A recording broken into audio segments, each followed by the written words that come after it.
Shalom adik-adik. Selamat pagi, kita bertemu kembali dalam kemurahan Tuhan.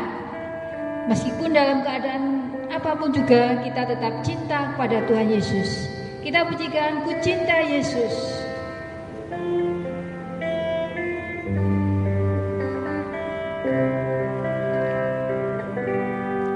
Ku cinta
terima kasih Tuhan Yesus, kami bersyukur kepadamu Tuhan, bahwa saat ini Tuhan masih tetap mencintai kami, tetap cinta kepada setiap anak-anakmu ya Tuhan. Kami bersyukur Tuhan, terima kasih. Kami mau belajar cinta kepadamu ya Tuhan. Kami mau lebih hari lebih cinta Engkau, karena Engkau telah mengasihi kami, Engkau mencintai kami lebih dari nyawamu sendiri ya Tuhan. Terima kasih Tuhan Yesus. Kami percaya Tuhan, saat ini anak-anakmu sekolah minggu tetap di dalam pimpinanmu, tetap dalam perlindungan Tuhan. Kami percaya kepadamu Tuhan, penyertaanmu terus ada buat kami, penyertaanmu sempurna bagi kami ya Tuhan. Terima kasih Tuhan Yesus, kami bersyukur kepadamu. Hanya di dalam nama Tuhan Yesus Kristus kami ucap syukur. Haleluya. Amin. Ya, sebentar adik-adik, kita akan mendengarkan firman Tuhan dari Mbak Riris. Kita sama-sama dengarkan. Silakan Mbak Riris. Shalom adik-adik. Adik-adik semuanya yang di rumah, Mbak Riris izin dulu melepas masker ya.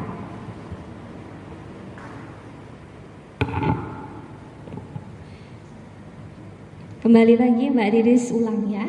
Shalom adik-adik sebuah sekolah minggu. Bagaimana kabarnya semuanya di rumah? Pastinya sehat, tetap punya iman yang kuat di dalam Yesus Kristus.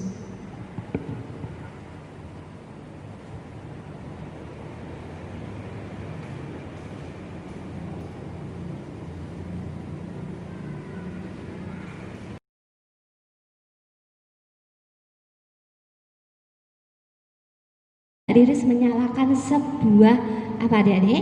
Sebuah senter. Senter itu mengeluarkan sebuah cahaya. Nah, kenapa toh kok kita manusia harus memerlukan cahaya? Pada pagi hari kita memerlukan apa adik-adik? Iya, sinar matahari untuk menerangi bumi. Kalau pada malam hari kita memerlukan cahaya listrik atau bulan, bintang, kalau yang di luar ruangan untuk menerangi suasana rumah, suasana di jalan. Berarti semua makhluk hidup memerlukan apa adik-adik? Ya, memerlukan cahaya. Nah, sekarang Mbak Riris mau tanya, sebenarnya apa sih arti dari cahaya itu kok diperlukan oleh semua makhluk, baik oleh tumbuhan, oleh hewan, dan oleh manusia? Nah, menurut Kamus Besar Bahasa Indonesia yang Mbak Riris catat ya, sinar atau cahaya, cahaya itu berarti yang pertama sinar atau terang, yang kedua kilau gemerlap, arti yang ketiga kejernihan yang terpancar. Berikutnya arti yang keempat, cahaya bisa diartikan bentuk gelombang elektromagnetik. Nah, pasti yang kelas Pratama atau Madya pernah dapat pelajaran cahaya kan? Jadi sedikit tahu arti dari pencahayaan. Nah, begitu pula secara rohani adik-adik. Nah, Tuhan itu pingin kita itu juga bersinar hidup kita. Hidup kita seperti cahaya lampu yang bersinar gitu ya. Yuk kita buka Alkitabnya. Dibuka Ayub pasal 11 ayat 17. Yuk Alkitabnya dibuka, yo semuanya dibuka Alkitabnya. Yang lagi mendengarkan firman Tuhan di rumah, ayo dibuka Alkitabnya. Ayub pasal 11 ayat 17. Sudah ketemu semuanya? Ayo, kalau sudah ketemu kita simak bersama-sama. Mbak Riris bacakan ya. Ayub pasal 11 ayat 17. Kehidupanmu akan menjadi lebih cemerlang daripada siang hari, kegelapan akan menjadi terang seperti pagi hari. Yuk kita ulangi lagi ayat ini yuk. 1, 2, 3. Kehidupanmu akan menjadi lebih cemerlang daripada siang hari, kegelapan akan menjadi terang seperti pagi hari. Ini firman Tuhan adik-adik. Jadi Tuhan inginkan setiap anak-anak Tuhan itu punya kehidupan yang bercahaya, yang berapa ya, punya bersinar gitu ya. Tidak hanya secara jasmani, tidak hanya secara tubuh, tetapi secara rohani komplit. Tuhan itu kalau menolong bukan setengah-setengah adik-adik. Tuhan cuma menolong rohaninya saja, atau Tuhan hanya menolong jasmaninya saja. Oh tidak, Tuhan itu menolong secara totalitas, semuanya Tuhan itu menolong. Jadi saat Tuhan inginkan hidup kita bercahaya, jadi Tuhan inginkan semua aspek hidup kita bercahaya. Tuhan inginkan aspek rohani kita bercahaya, aspek kehidupan jasmani kita juga bercahaya. Jadi keseluruhannya.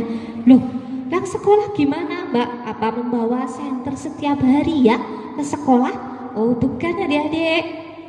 Maksudnya Tuhan akan membuat segala sesuatu yang kita lakukan berhasil, beruntung. Apa yang kita kerjakan Tuhan selalu ikut campur tangan. Kemanapun Tuhan akan menyertai, Tuhan memberkati.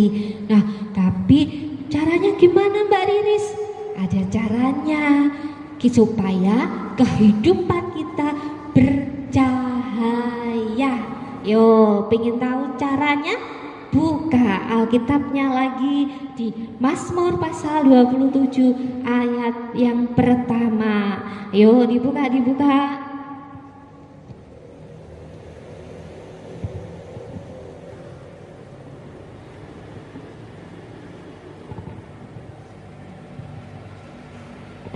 Ayo semuanya sudah ketemu ya? Sudah ketemu yang di rumah?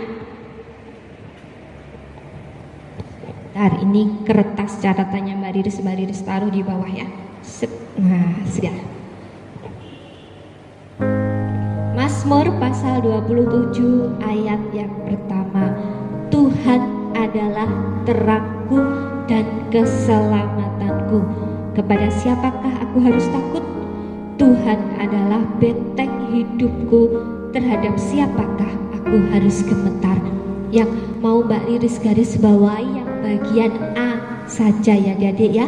Ayo kita baca lagi sekali lagi Mazmur 27 ayat yang pertama bagian A. Tuhan adalah terangku dan keselamatanku. Jadi adik-adik semuanya yang di rumah, kalau ingin hidup kita bercahaya seperti matahari, seperti cahaya di dalam kegelapan, syarat utamanya adalah menjadikan Tuhan itu adalah terang kita dan keselamatan kita. Jadi adik-adik, jadikan Tuhan itu terang di dalam hidup kita. Loh Mbak Riris, hidup saya tuh enggak gelap loh, kok disuruh membawa lampu, kok disuruh membawa terang. Maksudnya kegelapan itu dapat diartikan mungkin kita ada kesulitan, mungkin di sekolah, atau kita punya keterlambatan di bidang skill tertentu, atau kita lagi punya masalah problem dengan teman, dengan ayah, atau dengan orang tua atau kakak. Itu berarti hidup kita dalam suasana gelap, dan Tuhan bisa mengubah suasana gelap itu menjadi terang dengan syarat apa adik-adik? Iya, menjadikan Tuhan sebagai terang dan keselamatan kita. Nah, bagaimana menjadikan Tuhan sebagai terang dan keselamatan kita? Artinya seluruh aspek hidup kita berpusat kepada Tuhan. Jadi hidup kita itu berpedoman kepada Tuhan. Adik-adik mau sekolah, berpedoman sama Tuhan. Adik-adik melakukan sesuatu, pedomannya Tuhan. Adik-adik melaksanakan sesuatu, pedomannya Tuhan. Adik-adik memutuskan segala sesuatu juga pedomannya Tuhan. Jadi Tuhan itu menjadi senter, menjadi pusat di dalam hidup kita. Maka secara otomatis hidup kita akan bercahaya. Jadi itu firman Tuhan. Tuhan inginkan setiap anak-anak Tuhan itu bercahaya. Nah, caranya menjadikan Tuhan sebagai terang di dalam hidup kita. Nah, Mbak Riris, sekarang pertanyaannya Mbak Riris, kalau kita sudah baik di gereja, kalau kita sudah melaksanakan doa, membaca Alkitab, setiap hari sudah melaksanakan, tapi kok kelihatannya kok saya masih dalam hidup kegelapan. Mungkin adik-adik masih punya kelemahan di dalam pelajaran tertentu. Adik-adik sudah berdoa, tapi kok tidak dijawab-jawab sama Tuhan. Loh, gimana? Adik-adik sudah berdoa supaya kakaknya berubah jadi kakak yang baik, atau saudaranya jadi saudara yang baik, mungkin yang punya masalah dengan saudara, atau yang punya masalah dengan orang tua, mungkin sudah berdoa setiap hari supaya orang tuanya mau datang ke gereja, tapi kok belum datang ke gereja. Loh, gimana tuh Mbak Riris itu? Nah, adik-adik, walaupun kita sudah melakukan yang baik, walaupun kita sudah memberi yang terbaik untuk Tuhan, tetapi kita kok masih di dalam suasana gelap. Ingat, tetap percaya, tetap beriman. Ya adik-adik ya, tetap pandang Tuhan sebagai pusat kehidupan kita. Sebagai ayat penutupnya kita buka Yeremia. Kita buka Alkitabnya Yeremia pasal 29 ayat 11. Ayo semuanya dibuka Alkitabnya yang di rumah. Ayo dibuka. Yuk kita baca bersama-sama ya adik-adik ya. Sebab aku ini mengetahui rancangan-rancangan apa yang ada padaku mengenai kamu. Demikianlah firman Tuhan, yaitu rancangan damai sejahtera dan bukan rancangan kecelakaan, untuk memberikan kepadamu hari depan yang penuh harapan. Yuk jangan semangat, ini janji Tuhan loh. Kita baca sekali lagi ya adik-adik ya. Yeremia pasal 29 ayat 11. Sebab aku ini mengetahui rancangan-rancangan apa yang ada padamu mengenai kamu. Demikianlah firman Tuhan, yaitu rancangan-rancangan damai sejahtera dan bukan rancangan kecelakaan, untuk memberikan kepadamu hari depan yang penuh harapan. Jadi adik-adik, tetap beriman sama Tuhan, tetap yakin percaya sama Tuhan bahwa rencana Tuhan, walaupun pertolongannya Tuhan, walaupun doa kita belum kita lihat hari ini, tetap beriman bahwa waktu Tuhan, rancangan Tuhan adalah rancangan yang terbaik bagi kita semua, dan bukan rancangan yang mendatangkan kecelakaan, karena kita berharga di mata Tuhan. Ya adik-adik ya, yuk semuanya tundukkan kepala. Ayo kita berdoa untuk firman Tuhan.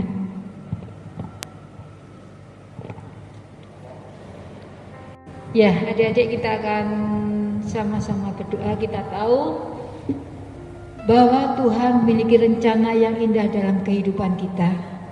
Kita akan berdoa. Terima kasih Tuhan Yesus untuk firman-Mu saat ini ya Tuhan. Kami percaya Engkaulah pusat dari segala sesuatu dalam kehidupan kami, dan kami percaya kepadamu Tuhan, bahwa Engkau memiliki rencana yang indah dalam setiap kehidupan kami anak-anak-Mu sekolah minggu ini ya Tuhan. Engkau menjamin masa depan kami, bahwa masa depan kami adalah masa depan yang penuh dengan pengharapan, yaitu pengharapan di dalam Tuhan Yesus Kristus. Tuhan, ajarkan kami untuk terus berharap sepenuhnya kepadamu, untuk kami menjadikan Engkau satu-satunya sumber pengharapan kami, satu-satunya sentral seluruh kehidupan kami ya Tuhan. Terima kasih Tuhan Yesus. Kami bersyukur kepadamu Tuhan, bila semakin hari-hari kami selanjutnya kami serahkan di dalam tangan-Mu. Biarlah penyertaan Tuhan, perlindungan Tuhan, dan berkat Tuhan selalu mengalir dalam setiap kehidupan kami, anak-anak sekolah minggu, juga orang tua kami masing-masing. Terima kasih Tuhan Yesus. Di dalam nama Tuhan Yesus Kristus kami ucap syukur. Haleluya. Amin. Firman-Mu pelita bagi kakiku, terang bagi jalanku, terang bagi jalanku. Firman-Mu pelita bagi kakiku, terang bagi jalanku, terang bagi jalanku.